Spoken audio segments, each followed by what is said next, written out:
Donc, famille, on va parler de cette transition qui fait rire. Vous savez, les démagogues ont parlé. Ousmane Kaya est sorti. Ousmane Kaya, voici les chiffres de Ousmane Kaya. Ousmane Kaya qui dit que 668 km de route construits à Conakry.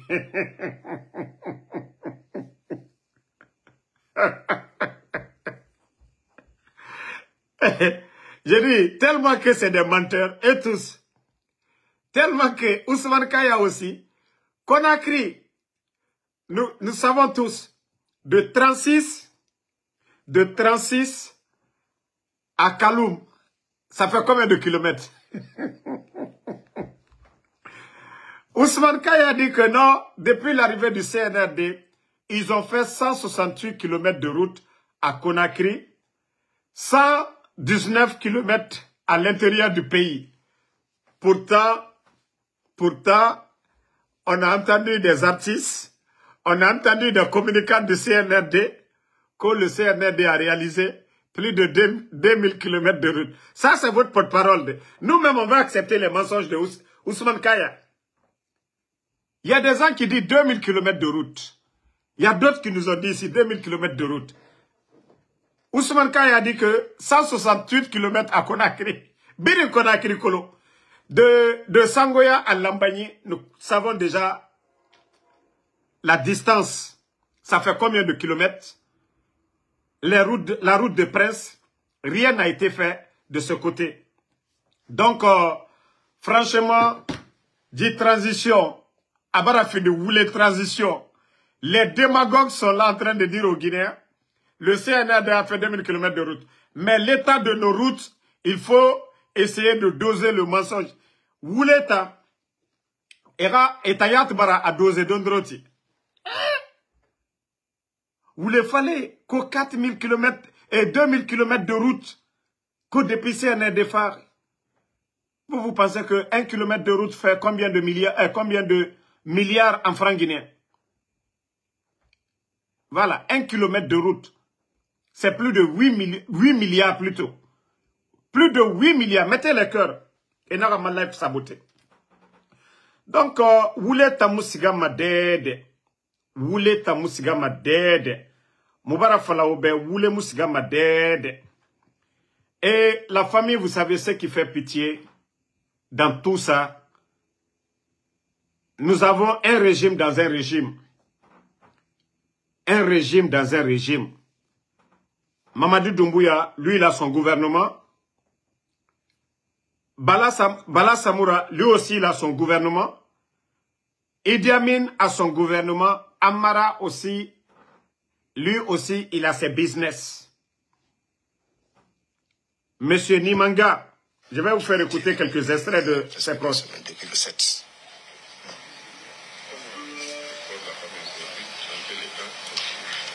Vous-même, vous avez suivi. Madame et les enfants sont là. La famille jusqu'à Kissédougou. C'est un traumatisme.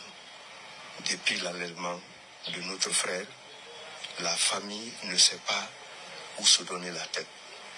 Des prières et des prières pour que notre frère nous revienne. Mais en tout cas, c'est un bouleversement total dans la famille. On ne sait pas que faire. Donc, nous sommes en train d'explorer toutes les possibilités pour que notre frère recouvre, n'est-ce pas, sa liberté. Depuis qu'il a été kidnappé, le 17, depuis le 17, jusqu'à présent, on ne sait pas où il est. Même un grain d'information, on n'a pas. Incroyable mais vrai. Du jamais vu dans notre culture, en tout cas nous. Du jamais vu, franchement. Nimaga est un intellectuel chevronné que tout le monde reconnaît de lui. Tout le monde connaît ça en lui. L'État s'est investi pour sa formation, ses parents se sont investis. Lui-même, quand il a eu les moyens, s'est investi pour ses formations, pour venir servir sa nation. Voilà comment on le récompense. Voilà comment on le récompense. Il a 4 enfants, dont 2 jumeaux. Les 2 garçons ne parlent que de lui. Ils envoient le message nuit et jour à nous tous, les frères de Sadou, de tout faire pour envoyer leur frère papa à la maison. Ces enfants-là, toute la journée, ils ne font que nous envoyer des messages pour que leur papa retourne à la maison. L'affection là, que les gens doivent penser, l'affection du papa par rapport aux enfants. Et ils ont perdu ça pour rien. Depuis le 17, ils ne savent pas où se trouve leur papa.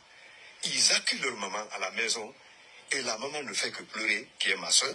Elle ne fait que pleurer depuis ce jour-là.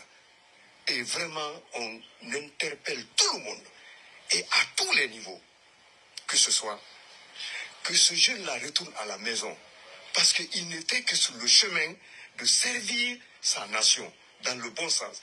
Il a été faire des brillantes études pour venir se mettre au service de sa nation. Voilà par où on passe pour le récompenser. Il y a une délégation des forces, Forum de forces sociales qui est venue soulager que l'association. Vous savez, une fois en Guinée qu'on dit force vive, c'est un soulagement. Société civile, syndicats et organisations des ONG, c'est un soulagement. Ça veut dire quelque part que depuis que notre frère a été enlevé, tout le monde s'est accordé sur le fait que c'est une valeur humaine qui a été enlevée. C'est ça la mobilisation des forces vives et ça nous soulage à plus d'un titre. On est soulagé, on est réconforté et on ne se sent plus isolé. On ne se sent plus isolé et on prie pour que leurs forces, les forces vives et d'autres puissent faire en sorte que notre frère nous revienne sain et sauf depuis qu'il a été kidnappé. Vous-même, vous venez d'écouter ce témoignage.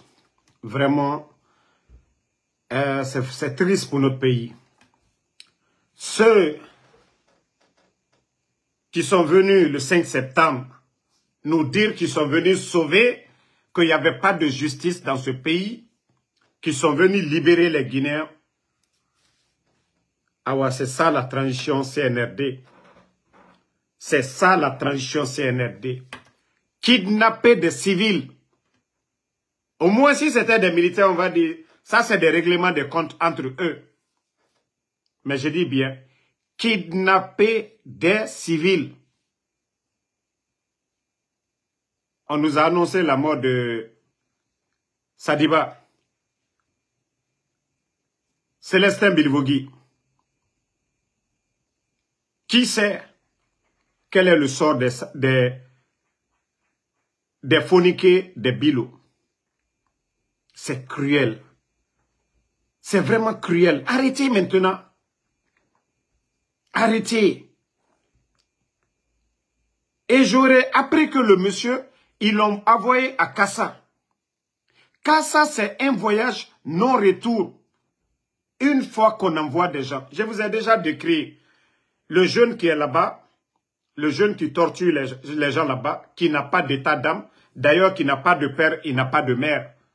C'est quelqu'un qui est entretenu. Une fois qu'on lui donne l'ordre, torture-lui à mort, c'est fini. C'est dommage pour notre pays. Hein. C'est dommage. Est-ce que les supporters du CNRD... je vais aussi dire à quelqu'un, un communicant démagogue qui est à Conakry. Je ne vais pas dire ton nom, mais si tu te retrouves dedans, sache que tu marches avec les escadrons de la mort, ceux qui enlèvent les gens. Dis-toi que le jour qu'il y aura un changement, que tu vas rendre des comptes. Vous qui indexez les gens, vous qui appelez les gens, vous qui prenez les numéros des gens, vous les donnez rendez-vous, vous appelez les escadrons de la mort, parce que ce pays aujourd'hui, il n'y a pas de loi. C'est la loi du plus fort. Nous sommes dans la jungle. Le CNRD, c'est des gens qui n'ont aucune notion de la République. Donc, je te préviens, mon frère, demain, tu vas rendre des comptes. Hein. Si, à travers tes faux rendez-vous que vous donnez aux gens pour que les éléments des forces spéciales viennent kidnapper les gens, et si quelqu'un meurt, vous allez répondre demain devant la justice guinéenne. Vous n'êtes que jeune. Moi, je suis plus âgé que toi, mon gars. Mais je te dis d'aller doucement. Il faut aller doucement, mon frère. Tout ce que tu fais, les gens ne parlent pas parce que tout simplement, nous sommes avec un régime de bandits, de gangsters, de brigands. Parce que les éléments des forces spéciales, je ne dis pas tout. Le premier groupement des forces spéciales, je dirais que la majorité, c'était des bonnes personnes. Mais aujourd'hui, on les a presque mis de côté. Et les derniers recrutements, je dirais que 90% des forces spéciales, la majorité, c'est des drogués, c'est des délinquants. Ça, je le dis haut et fort. Il n'y a que 10% ceux qu'ils ont pris dans les autres forces là, qui sont intelligents, qui réfléchissent. Sinon, le reste des éléments, c'est des narcos, c'est-à-dire c'est des gens, tout ce qui est louche. Le palais Sékou Touré aujourd'hui est transformé en hôtel aujourd'hui par ces jeunes. Les braquages à Conakry, quand on dit les hommes en tenue, ce n'est rien d'autre. Ce sont ces jeunes, les gens des forces spéciales. Malgré que la gendarmerie, ils font des enquêtes, ils remontent à la source, ils trouvent que c'est les forces spéciales, qu'est-ce qu'ils peuvent faire? Rien. D'ailleurs, je vous ai même raconté l'histoire du monsieur qu'on a détourné les marchandises et que Baba Bari s'était rendu au camp Makambo pour essayer de résoudre le problème là. Ce n'est pas quelqu'un qui est tombé sur le monsieur, c'est des éléments des forces spéciales qui ont pris la... D'abord, ils ont pris l'argent, ils ont pris la marchandise. Et l'affaire là est rentrée dans les oreilles de Doumbouya. Donc, si vous voyez que nous disons ces jeunes-là, c'est des badauds qu'on a ramassés dans les rues, les formés pour quelques mois seulement, et on les fait porter les tenues des forces spéciales. Il y a eu des recrutements. Bon, est-ce que vous avez entendu ici le recrutement des forces spéciales? Et on a vu la dernière fois, quand ils ont ramassé les jeunes de Kaloum, là, les drogués dans les bars à Kaloum, il y a eu combien de morts du côté de Frocaria? Plusieurs morts. On a même parlé de plus de 50. Parce que les jeunes n'avaient pas de souffle. On les a mis la pression, d'autres sont morts. Ils sont allés aussi, pareil, recruter, ramasser des gens à Kankan pour les envoyer dans les forces spéciales. Aujourd'hui, c'est une unité de plus de 4000 personnes. Plus de 4000 personnes. Mais vous avez vu quel recrutement au plan national pour dire, voilà, les forces... Non, ça a été sélectif. Et ils sont endoctrinés. Chaque semaine, on les donne quelque chose. Chaque mois, ils ont des primes, ils ont des salaires. On les donne aussi des darés. Voici des escadrons de la mort qu'on est en train de préparer. Oui, pour garder ce pouvoir-là. Mais je vous dis, allez-y doucement. Nous, on vous a conseillé, on est fatigué. La deuxième option, c'est ce qu'on va utiliser. À partir du 31 décembre, comme je le dis à tout le monde ici, vous savez, beaucoup disent, oh non, le fameux Alpha Condé, il ne parle pas. Non. Alpha Condé, je vous ai dit, c'est un homme de Dieu. Lui n'est pas pressé. Vous voyez qu'il parle à ses bases, à ses militants. Si Alpha Condé voulait parler depuis longtemps, il aurait parlé. Mais Alpha Condé, le président Alpha Condé ne va pas tomber dans leur piège. À partir du 31, Mamadi n'a plus de légitimité. La légitimité que les partis politiques en Guinée et la communauté des États de l'Afrique de l'Ouest lui ont donné, c'est-à-dire la transition, la fin, comme l'a dit mon frère Diallo Cravate Junior, prendra fin le 31 décembre. À partir de là, qui va dire au président Alpha Condé, non, l'accord signé, voilà, vous ne devez... Non, je vous ai dit, calmez-vous. Donc, je vous dis de rester serein. À partir du 31 décembre, le CNRD, ils n'auront plus de légitimité. Même des militaires aujourd'hui hésitants, personne ne va réfléchir. Ça, je vous le garantis. Mais je vous ai dit, les bonnes choses arrivent. Hein. Ce qui est important là, ça arrive. Nanara la Guinée, Birin, tout le monde doit prier. Et tous ceux qui hésitent, non, le Fama qui n'a pas, pardonnez-vous aussi, arrêtez de me fatiguer avec affaire de Real Madrid. Real a perdu, est-ce que moi je ne vais pas manger aujourd'hui? Bon, c'est les Catalans qui sont en train de me fatiguer ici. Ça, c'est votre affaire, ça. Parce que je sais, c'est les supporters de Doumbouya. Donc, restons sereins. Restons sereins. Les bonnes choses arrivent. Si Mamadi comprend, tant mieux pour lui. Si Mamadi ne comprend pas, tant pis pour lui. En tout cas, le peuple, nous n'allons pas nous coucher un petit groupe, un petit clan. Déjà 3 ans de transition, ça doit... Si Mamadi avait bien fait que le président Alpha Condé, il n'avait même pas besoin de distribuer. Je vous ai dit, il y a quelques semaines de cela, c'est 50 milliards qu'ils ont débloqués pour pouvoir mener leur campagne de propagande. Et comme vous êtes en train de voir, tous les mouvements de soutien à travers le pays sont financés. Nous avons 33 préfectures. Imaginez le déplacement des ministres, voilà, des directeurs, les jeunes, les t-shirts. C'est plus de 50 milliards qu'ils ont débloqués tout récemment. Mais si Mamadi était intelligent, avec les 50 milliards, s'il a les 50 milliards, prenons 5 milliards, 5 milliards pour chaque peut-être préfecture ou sous-préfecture, aller faire des maisons de jeunes, aller faire des marchés, aller construire des écoles. C'est-à-dire, ce nombre-là, présenter ça aux Guinéens, voilà, nous sommes arrivés, voici ce qu'on a fait. Mais regardez l'état de nos écoles aujourd'hui, depuis la rentrée scolaire. Allez-y dans les écoles publiques aujourd'hui. Ça fait combien de jours, ça fait combien de temps maintenant les gens ont repris les cours? Les écoles publiques aujourd'hui sont presque vides parce que les parents, même le prix pour acheter les tenues, n'en ont pas. À plus forte raison, inscription et acheter des livres.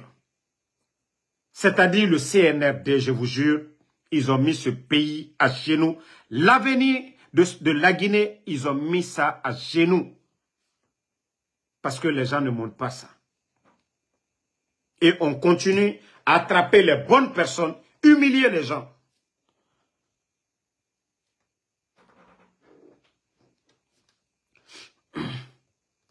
Ok, Fodé Akam, je viens de te bannir. Comme tu ne veux pas suivre le live, tu ne verras jamais moi ma page. Voilà, bye bye. Donc, je demande à tout le monde de continuer à prier pour le bien du pays. Et comme je vous l'ai toujours dit, Allah subhanahu wa ta'ala, Dieu est pour la vérité. Et Inch'Allah, la vérité triomphera. La vérité est devant tout le monde. Hier, c'était le RPG Arc-en-Ciel opposé à l'UFDG. Les deux personnalités les plus aimées du pays, le président Alpha Condé et Cellou Dalein. Au fil du temps, comme on l'avait dit depuis le début du coup d'État, la vérité finira à triompher. Si le coup d'État, c'était contre le 3e mandat, si le coup d'État, c'était contre tous les mots que eux, ils nous ont dit le 5 septembre, le CNRD ne serait pas à mal avec les journalistes, les médias. Le CNRD ne serait pas aujourd'hui à mal avec le président de l'UFDG, El Cellou Dalein.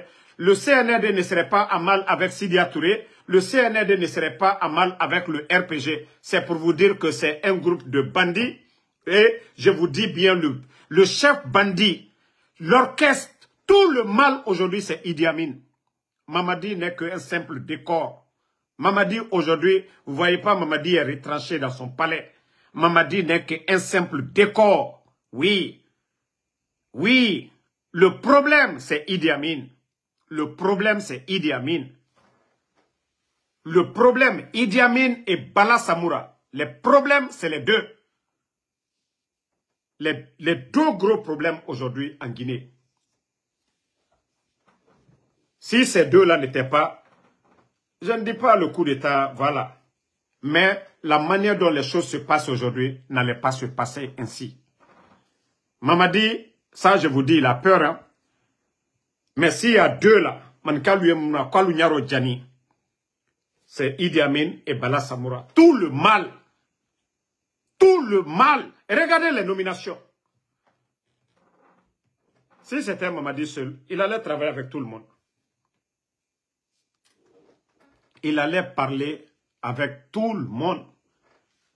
Voilà. Mais ces gens qui sont là, et c'est lui qui va, c'est-à-dire prendre les pots cassés. Parce que il est là, il voit. Donc c'est lui le premier responsable aussi, Mamadi Doumbouya. Parce qu'il voit tout ce qui se passe dans le pays. Sadiba mort, il était où? Célestin Bilivogui, on vient d'enlever M. Simanga. Combien de militaires enlevés? Il est au courant. Donc c'est lui le premier responsable. Bon, je vais terminer parce que je ne peux même pas parler à cause des supporters de Bassa. Même mes petits frères viennent se moquer de moi ici. Il est, je crois, il est 23 h du côté de l'Europe, non? Ou bien à 5h40 nous, 22 h. Mais ils viennent que de parler du Real Madrid. Et on dirait que j'ai un frère qui joue dans Real Madrid. On dirait que si le Real Madrid perd, moi, Damaro, je ne vais pas manger. Vous savez, Barcelone, c'est quand vous perdez, vous ne parlez pas. Maintenant, quand Real perd, moi, je ne peux plus respirer ici. On m'envoie les messages, on me dit tout. Ok, le Real a perdu. Et après, nous d'abord, il y a les élections aux États-Unis. On ne peut pas avoir deux défaites. Voilà. On ne peut pas avoir deux défaites. On est Kamala et on va supporter Kamala. On est là, on entend les résultats. Voilà. Ceux qui ont voté pour Trump, ici, là, chacun est libre de dire ce que... C'est pas en Afrique, hein. Quand tu dis tu supportes tel, on vient, on tombe sur toi. Même si tu veux, tu mets devant ta maison, tu mets Trump, tu mets Kamala. Chacun est libre. Nous, en tout cas, on est Kamala. On prie Dieu, voilà, que Kamala gagne, c'est tout. Maintenant, les gens, les Trump là, les Trumpistes là, ça c'est votre affaire. Yagouba, je vais vous féliciter. Bassa a joué aujourd'hui. Et Allah. Vous dites qu'on a fait 2 défaites. Mais la Ligue des Champions, c'est pour nous. Qui a la Ligue des Champions à l'heure là? Meilleur club. Laissez-moi respirer. Je ne peux même plus respirer à cause de vous. Défaite du Real, vous venez sur moi. Maintenant, quand on gagne, vous ne venez jamais me dire, Damaro, félicitations. Non. Voilà. Il y a Magas qui a voté Trump. Bon, en tout cas, nous, Pennsylvanie, là, Pennsylvanie, on va déterminer, on va décider. Kamel a été ici hier. Donc, ici, là, Pennsylvanie encore, on va voter démocrate. Voilà. Pennsylvanie, on va voter démocrate. Ceux qui disent Trump, là, vous serez déçus. Hein? Il a dit déportation massive.